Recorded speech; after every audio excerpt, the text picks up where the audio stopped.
Hello and welcome into the Skraby Show for August 14th, 2025. I hope you enjoyed the roundtable replay. I can't believe that I was late. If people know anything about me, I am very much someone who likes to be on time. And today was a little bit outside of the norm for me. So that was unfortunate. But the construction in North County is out of control. It is out of control. I was stuck like every morning or every Thursday when I do the roundtable.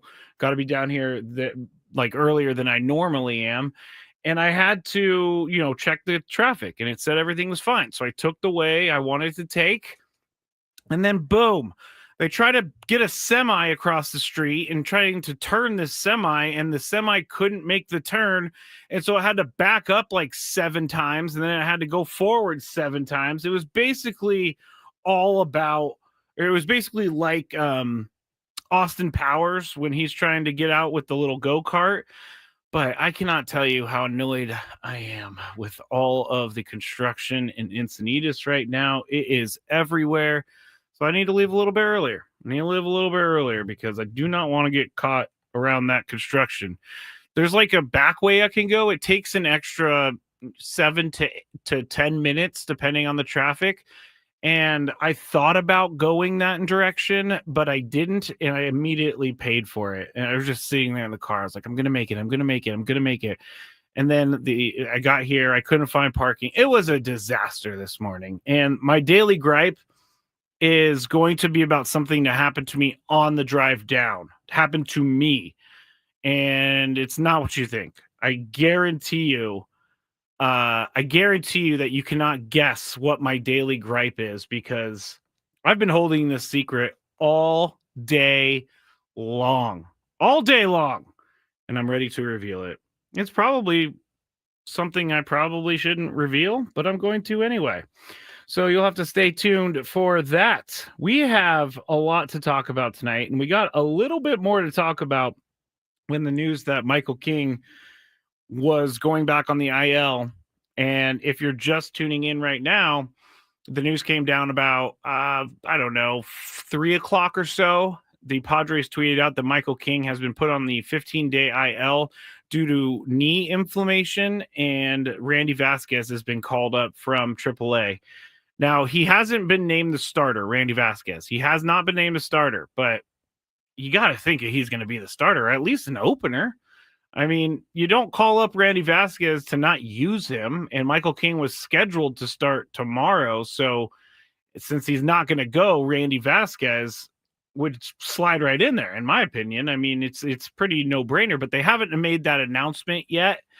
And so I can't for sure say that Randy Vasquez is actually going to be the starter tomorrow. But a couple of things about this Michael King latest IL stint. A couple things immediately came to my mind when I saw the news. And the first one, I mean, I think a lot of people saw it here on the show. The first one was like, what? He just came back. Why is he going on the IL? We were just getting excited for Michael King. We've been waiting all season for Michael King. Michael King makes the start, and then he goes back on the IL. And so that was my first reaction. And again, I've said this before. I don't know why I have such an irrational reaction to injuries like this. It's not really, it's not an arm thing, so that's very good. But I don't know why my reaction to injuries like this. I think it's maybe because I'm a little disappointed because I wanted to see Michael King back down the stretch. And so he's at least for the next from August 11th. So he can't come back until August 26th. So he's out until at least then. And hopefully he figures it out. First thing, the one once it passed my anger, my first thought was, what does this mean for the rest of the year? And for Michael King and the team as well. The answer to that is I don't really, know if we're talking Michael King solely, I don't really know, how it affects him for the rest of the year, but I'm just happy that it's not arm related. That is the biggest thing for me. And I can understand why his knee would be sore and why they would need to put him on the IL because he hadn't pitched in a long time. And so then he starts pitching and then he starts ramping up even faster. And he hasn't been using that leg, the left leg to, what is his left leg? His left leg would be the plant leg. So he's not using that leg leading for the 3 months that he was out. So I can understand why his knee would be sore. I think that this is not. I want to be careful because someone will come back and be like, well, Skraby said this. This, to me, doesn't have the signs of a long, extended IL stint. I don't think that he is going on the IL because he's going to be out for the rest of the year. I think he's going on the IL because his knee's sore, and he's been doing a lot of work trying to get back, and he only made one rehab start before he made his start last week. So I think that this is not as serious as maybe I first thought it was. Once I found out it was not arm related, I was all about it. So not all about the injury, but I was happy that it wasn't arm related. And I see a bunch of jokes about Michael King needing a better bed. Well, thankfully, I don't think the bed caused this one. So hey, the bed is still an issue on its own, but I don't think the bed caused this injury itself. The second thought I had was, do the Padres even need him? And the answer is yes. The answer is yes, they need him because he's a great pitcher. He showed that last year. He showed that in the beginning of the year. And it's not the worst thing in the world because the Padres have already had a life without Michael King this year. So this is not new to them. It's not like Michael King has been there. It's not like Michael King, it's not like Michael King has been with the team all season. He's been an ace. He's been, winning games. He's been pitching well. And then they all of a sudden lose him. So they've already done this whole song and dance of having the rotation without Michael King. So I think that is a good thing. I think the Padres have already come up with different plans throughout the year to have a season without Michael King. Now, the final thought was more about how does this impact his future? Because he signed a deal with the Padres and he has a mutual option next year for $15 million. And he's got a buyout of $3.75 million. Mutual option means the team and the player need to agree that they will enter that contract together. If the team doesn't want to enter it, they pay him $3.75 million. And if he walks, I think he just walks. But I don't think they're going to give him nearly $4 million to walk. And does Michael King take the $15 million next year with the Padres? I think he may take it with how things have gone this year. And I think this is it's a blessing in disguise, I guess, because coming into the year, it was the question of, okay, well, Michael King, is he going to be with the team next year? And it's been on everybody's mind all year, but I have to think that this year did not help Michael King at all in free agency. And it didn't help Michael King make a ton of money because he hasn't really been a factor this year. And if anything, I do think this injury will be a good thing for the 2026 Padres. I really do. And $15 million for Michael King next year is nothing to sneeze at. I know he probably wanted a big free agent contract, but he was probably thinking, hey, I get through this year, I prove to the rest of the league that I'm worth the big money, and then I can go and get my big money contract. But I know that there are teams out there that would probably still give him that money, even though he's had this type of year. But if I'm a team out there, I don't know that I can invest 7 years, and I'm just throwing it out there, $200 million in Michael King. I don't know that I could do that after seeing this year. Spring Valley Sean says, that's next year, Skraby. Ella would say if we win it all, anything was worth it. I guess you're right, but It is next year, but it's a good problem to have for next year. This year, though, I do think Michael King's going to be back. I do think he's going to be back in the rotation at some point. I don't think this is a big deal. I think this is just kind of a precautionary IL stint to get his knee swelling down. Rod's asking, have they said what King injured? He didn't injure anything per se. He just has a sore knee, and it's a swollen and sore knee. And so that's a good thing too. That tells me that he's probably going to be back after this IL stint, and he's probably going to be back in the rotation after this IL stint. But what does this mean for the rest of the season for his pitching? What does this mean for the playoffs? I don't know at this point. He's going to be back. The first day he's available to come back roughly August 26th. So I don't know that Michael King is going to have enough time to get in the kind of starter shape that he really wants to be. Now, if he can make 5 starts throughout the rest of the season, 4 or 5 starts, I think that obviously the more starts, the better. But going into the playoffs, how much trust do you have in Michael King in the playoffs after being injured for most of the year? Do you trust him to take the ball in game 1, game 2, game 3? I don't know that I do. And we'll talk about that when we get back here on the Skraby Show on 97.3 The Fan.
Yes, we are talking about the playoffs here on 97.3 The Fan. I know they still have to get there, but we're kind of digesting the Michael King back on the IL list or injured list, 15-day IL after knee soreness. So we're kind of working through it together.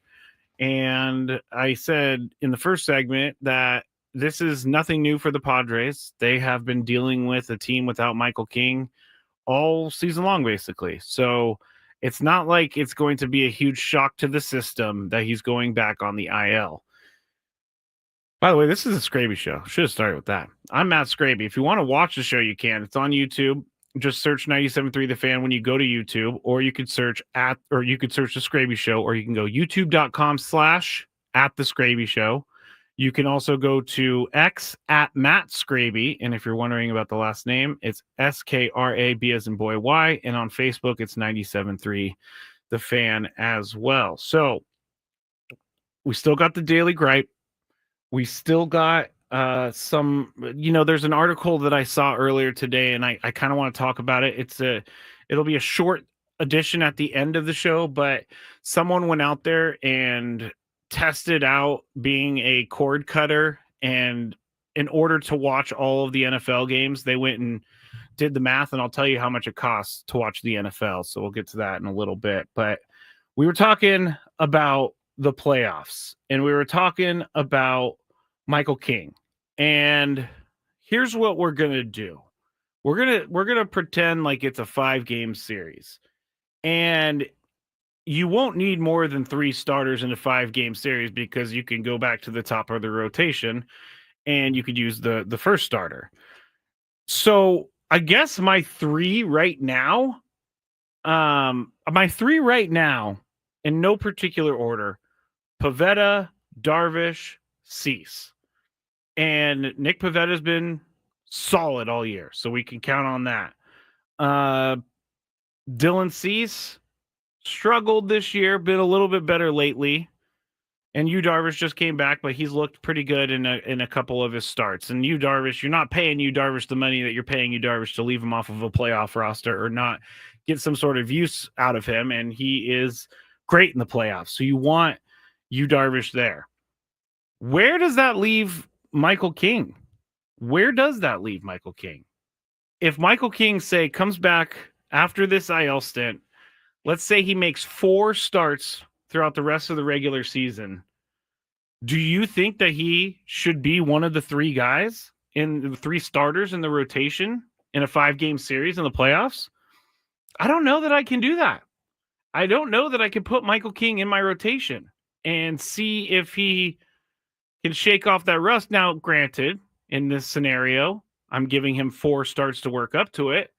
Unless he is just on fire for those 4 starts, I don't know that I can go with him as a starter in a 5-game series. Now, the one I think people would argue with me about would be Dylan Cease. And I understand. I understand why you would argue with me about Dylan Cease having a quote unquote, I guess, automatic spot in the playoff rotation, because his playoffs have not been great.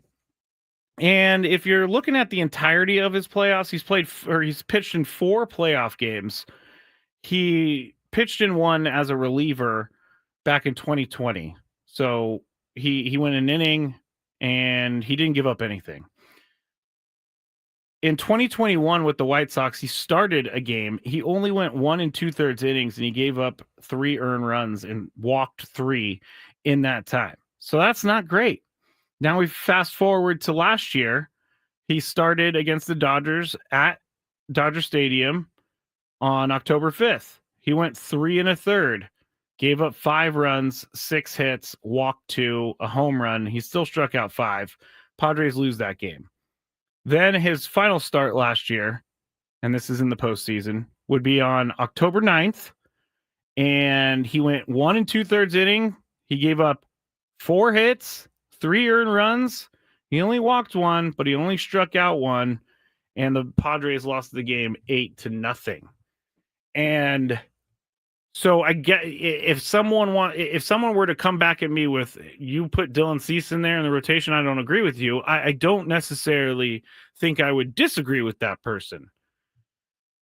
But I don't know that I could put Michael King in that rotation. And Trevor on the chat is saying depends how they are health wise at the time. Really, yes, we're going to in this scenario we're going to assume that everything is status quo. So we have to put this in a vacuum. We have to set some parameters because we have no idea what's going to happen in the next 6 weeks. But I again, it keeps popping in my head like, what if they had Michael King start and he goes an inning?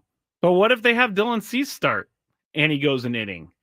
I think this is a fascinating question that we are going to be asking as we go forward. They still need to keep winning. They still need to, get that spot in the playoffs. So that's not lost on me at all.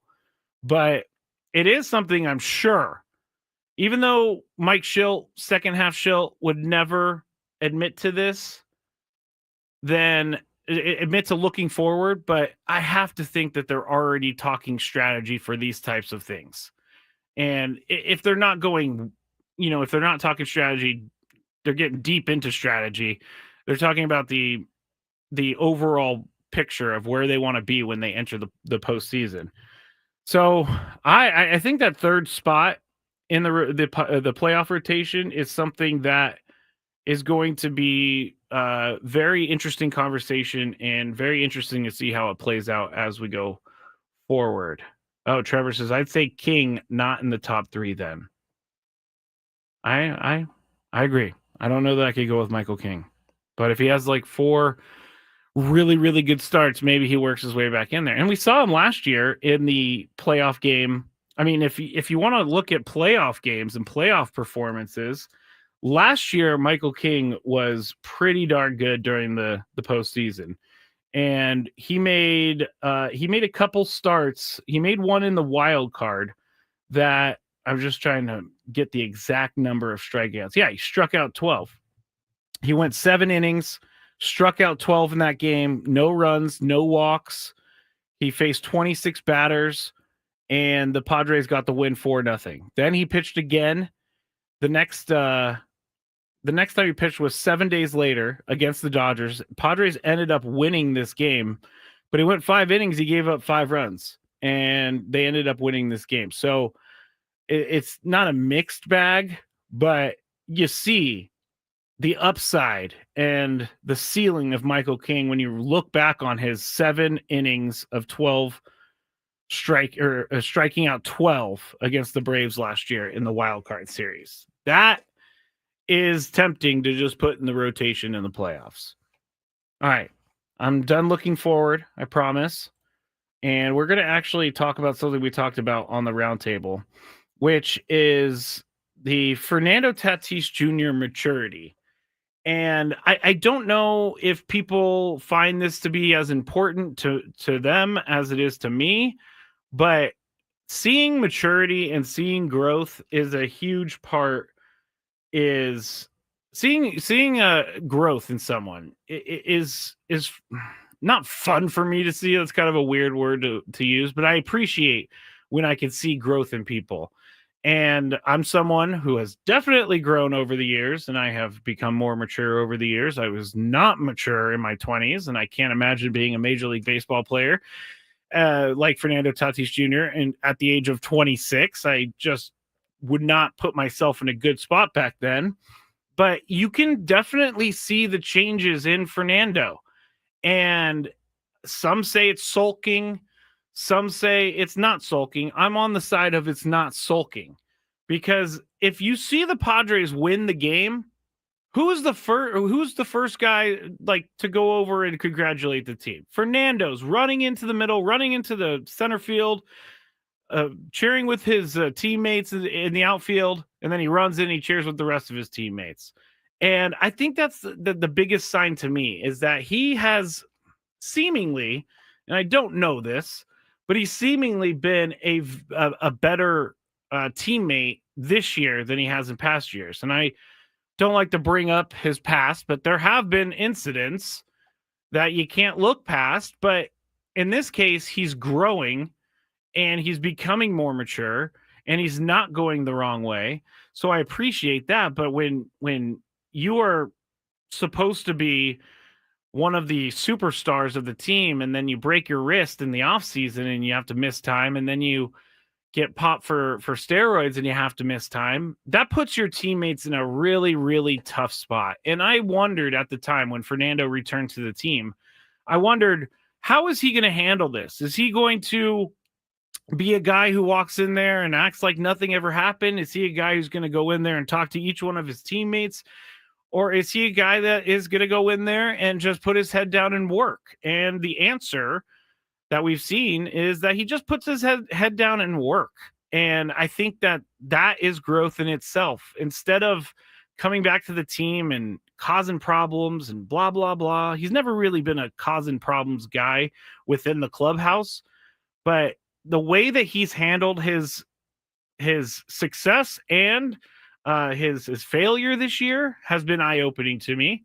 He is not he's not making it about him. If the team wins, he's happy. If the team loses, he's sad. I said it on the roundtable.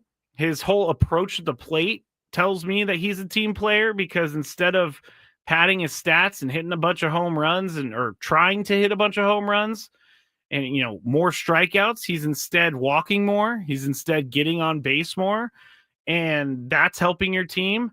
And as Woods brought up during the roundtable, he said what he said after a reporter asked Fernando about if he's tired of pitchers throwing in on him. And he said, yeah, I could charge the mound, but my team needs me. All of these answers come back to the team. And I think that when you're talking in those terms, when you're talking more in the team as the team rather than an individual, tells me where someone's at in their head. And Fernando's maturity is something I think we may look back on this season as the year that it all turned for him. Now, he hasn't hit well, but you haven't really heard him causing any problems. So I don't think that this Fernando, or I don't think, let me start that over. I do think that this Fernando is the best version of Fernando. He just needs to figure out how to put it all together. He's trying to figure out how to deal with certain things. But in the end, the most important thing is that he is a team member or a teammate, and he puts the team first, which is what he's doing. And I love it. I love it. Even when he's been struggling this year, you may call him a sulker. I'm not going to call him a sulker, because who wants to be bad on a national stage every single night? Who wants to do that? No one. And he hasn't been a distraction. I mean, was it in the Astros dugout when they were playing at Houston years ago, where him and Manny got into it? I never really found out what happened there, but you don't see that anymore. You don't see the walking on the eggshells in the dugout. I think this team is in a really good spot to be able to make a run at the World Series, because this team is laser focused. Not trying to steal the laser name from Ramon Laureano, but this team is focused, and you could just tell that they all have the same goal in mind. And also, if we're going to shout out Fernando Tatis Jr., I'm going to shout out Gavin Sheets. Chris shouted him out earlier. He needs some credit for how he's handled his quote-unquote demotion, because he's done everything and said everything right. And even though deep down inside he may be a little frustrated that he was removed from being a contributor on an everyday basis, he hasn't said it, he hasn't let it show, and he hasn't been a distraction. So I appreciate that about Gavin Sheets. When we get back, there is some betting going on that I think is crazy. Also, how much does it cost if you're a cord cutter to purchase all the different streaming services to watch every NFL game next year? I'll tell you when we get back here on the Skraby Show on 97.3 The Fan.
or wherever you get your podcasts.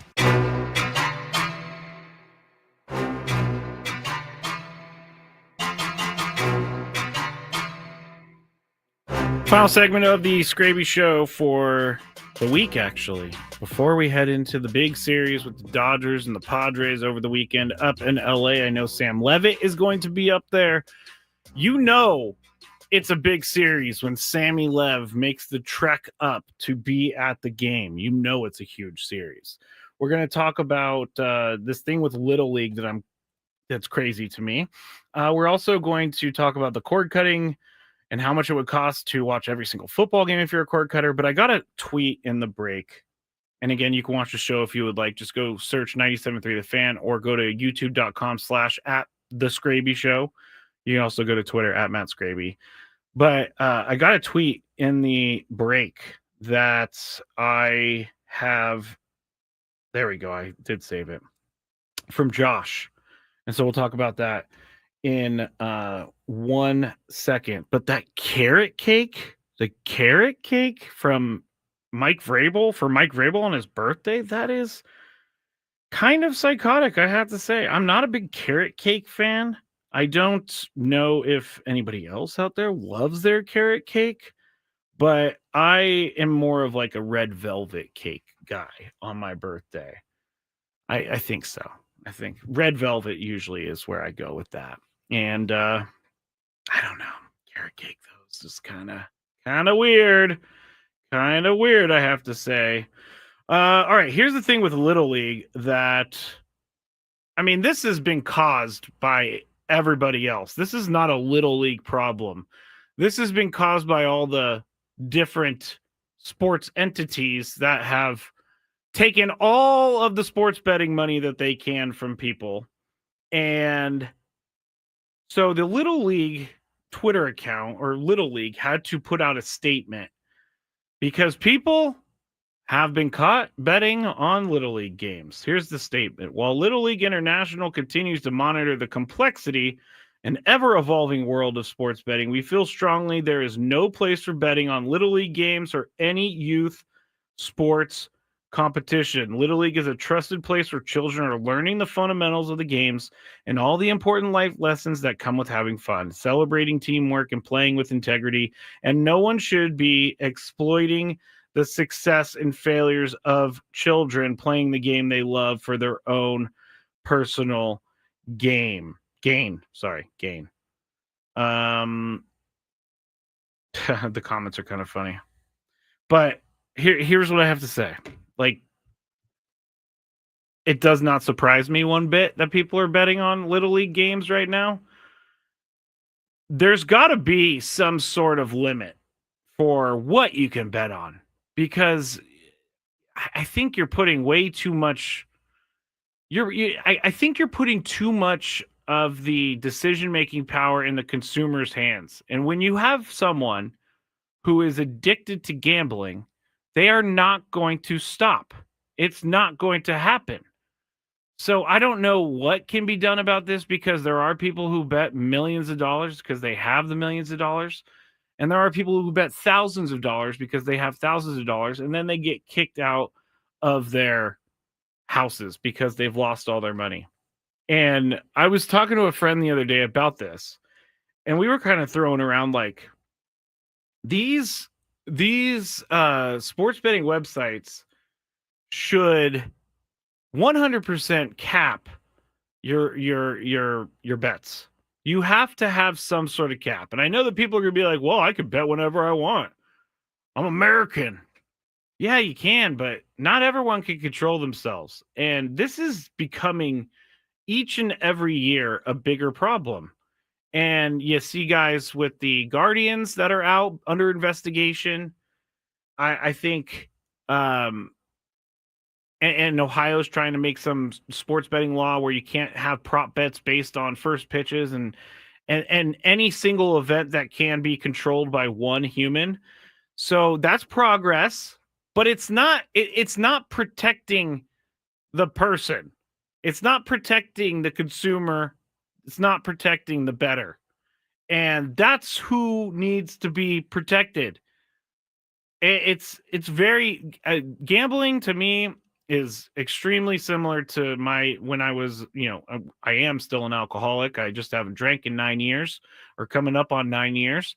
But I I would stop at nothing to drink. And so this is why I think it's similar in the way of these gamblers are just chasing their losses. And you could say, well, they need to be better with their money. Sure. But sometimes I'm telling you from experience, sometimes you do want to be better. You just can't be better.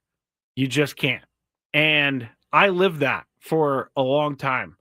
I tried to stop drinking for like 3 or 4 years and I could never figure it out. And so I had to give it up altogether, which is fine. My life is much, much, much better for this. But I can tell you this, the access to alcohol was very easy. And you're supposed to limit people buying alcohol, but no one really limits people buying alcohol. I think there needs to be some sort of safeguard in betting. I do. Because when you're trying to make laws against people fixing bets, you're not looking out for anyone. You're just making laws so that people can't lose their money. Yes, but you're making laws to kind of cover up the bigger thing, which is gambling is a bad thing. Gambling gambling responsibly, not a bad thing. Not a bad thing at all. People could do it. I actually can gamble responsibly. I never go crazy and start betting money that I don't have. When I was a drinker, I would go to the casino and I would pull out money of the ATM all the time, and that was a bad deal. But now I can gamble responsibly. You know what I did last year? I started the season doing these FanDuel fantasy football things, and I would lose each week. And so I'd sign up for these $10 fantasy football FanDuel things. And once I started losing a bunch, I'm like, it wasn't like, hey, I need to spend more money to make more money. I was like, hey, I need to step away from this. And there's got to be more education. There's got to be more. There's got to be something more that can be done for people, because you've went from betting being illegal to betting being everywhere in the matter of a couple years, and it's the wild, wild west. And don't even get me started on the predatory practices of DraftKings and FanDuel and the emails that they send out, the marketing emails. They look through people's accounts and they see, oh, this guy likes to bet on this team. We're going to offer him a special bet so that he'll take it. It's dirty. It's a dirty game. And you have to look at the top at some point, right?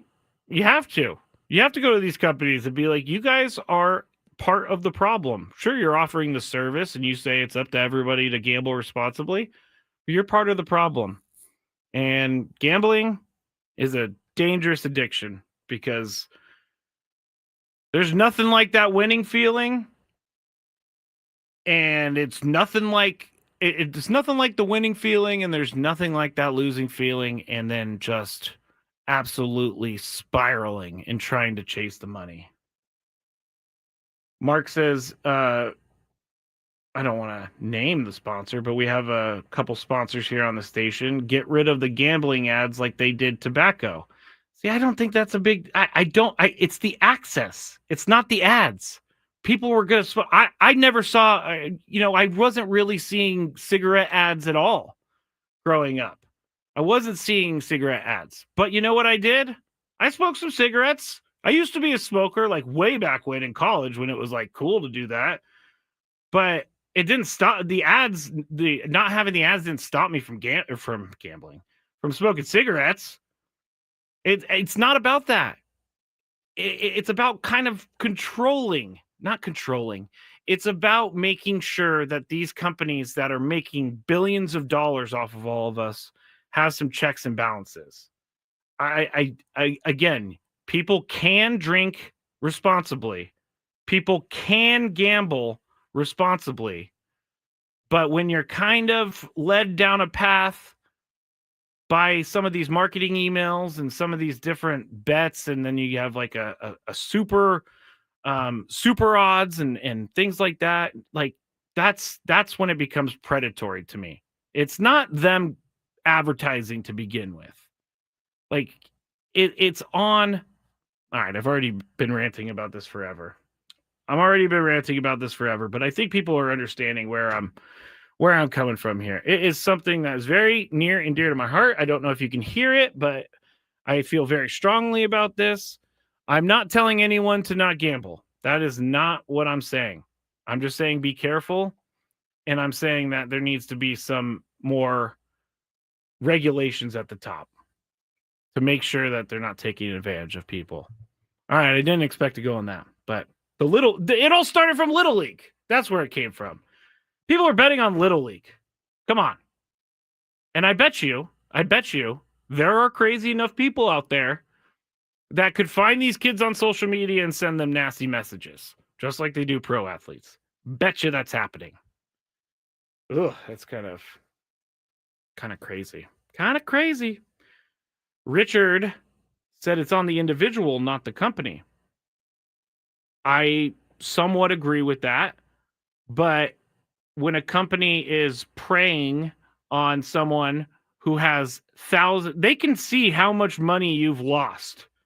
They can see, and then they send an email, hey, you really like the Padres, we're going to give you double the odds tonight. And so that person's going to be like, heck yeah, I'm getting double the odds. I'm going to put double the money on it. I get what you're saying, Richard. I get what you're saying. It is ultimately, I think in alcohol and gambling, both sides are to blame, individuals and companies. But yeah, I don't want to backtrack. But I thank you, Richard. You've been a listener for a very long time, and I appreciate you. So I know you're coming from a good place. All right, I got that tweet and break. Sorry, I meant to go that a long time ago. But it was from Josh. And Josh said, where now I've lost it. Oh, there it is. Because I was talking about how they needed some pitchers, or not needed, but there are some options for the rotation coming up in the playoffs. I know we're getting ahead of ourselves. But Josh says, but Matt, they also had Kolek and Berger. Yes, they did. They did have Stephen Kolek and they did have Ryan Berger. They did. But the Furminator has been a revelation. The Furminator, Freddie Fermin, has made everybody forget about Ryan Berger. Maybe not everybody. Freddie Fermin, I'm getting ahead of myself now. Freddie Fermin has made everybody forget who was traded to get him because he's been so good this year. He has been so good. I say this year like it's been a full year, but he's been so good for the Padres. And so I went and I looked at the catcher statistics for the Padres for this year. And Freddie Fermin has already, in 9 games, outperformed the 2 guys that were there before. And I don't say that to be a jerk saying 2 guys, but Diaz, Maldonado. So if you look at the breakdown, Diaz has started 90, Maldonado started 64 games, and Freddie Fermin has started 9 games for the Padres. So far, Freddie Fermin accounts for 13% of catcher hits for the season. He's 11 for 31. He accounts for 13% of the RBIs with his 5 RBIs. Diaz had 22. Maldonado had 12. He accounts for 10% of the home runs that catchers have hit this year. Diaz has 5. Maldonado had 4. And Fermin has 1 that he hit the other night. What Diaz has done, or not Diaz, what Fermin has done for the Padres is given them so much at the bottom of the lineup that I really don't think I can complain about losing Ryan Berger, even though I know he's been pitching okay. I'm going to go get Ryan Berger stats. Let's check in on Ryan Berger here. He's made 2 starts, unless he made one today and I just don't know about it. But he's gone 5 2/3 each time. He's given up 2 runs in each game. He struck out 8 in his last against the Twins. But what Freddie Fermin has done is he's been a 355 batting average, 878 OPS. Diaz for the season, 199 batting average. Martin Maldonado, 204 batting average. Their OPSs, Diaz 568, Maldonado 572.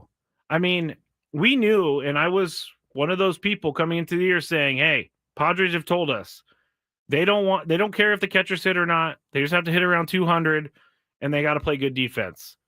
Well, now they got a guy who's hitting over 200, and I know that it's going to come back down to earth a little bit, but I like what I've seen out of Freddie Fermin so far. And so when you're looking at giving away Ryan Berger and Stephen Kolek, I think so far it's worked out for me. I mean, for me, it could change, but so far it's worked out for me. What's annoying Skraby today? Let's find out. It's time for the Daily Gripe. All right, thanks everybody for listening today. I feel like I was on a good little rant there at the end about sports betting. But here is my daily gripe. And I did not know if I wanted to say anything, but this is what I do. I admit things about myself that I probably shouldn't. So, as I was driving down here today, we all know I got stuck in traffic. But I was trying to get something as I was parked and stuck in traffic. I was trying to get something out of my backpack, which is in the back. So I was leaning, trying to get it, and then I hear this rip. And I'm like, what is that rip? Well, it was, and these jeans are brand new, but my zipper busted open on the jeans. You may ask this. How did you go through the day with a broken zipper? Very carefully, everybody. When I showed up at the round table, I made sure my shirt was low enough so no one could see that the zipper was broken. It was broken, though. It's been broken all day. I'm not going to stand up and show anyone, but it has been broken. I couldn't fix it. So all day I've been dealing with a broken zipper on my jeans. I could not believe that I broke the zipper on my jeans. I couldn't believe it. But I had to admit that because it's funny. And now I'm going to put my shirt over it so that no one sees it when I'm leaving. It's just such a me thing to have happen. All right. Thank you to everybody for listening. Back tomorrow. Nestor Cortez on the show. We'll be at Islands in Carmel Mountain. Come join us.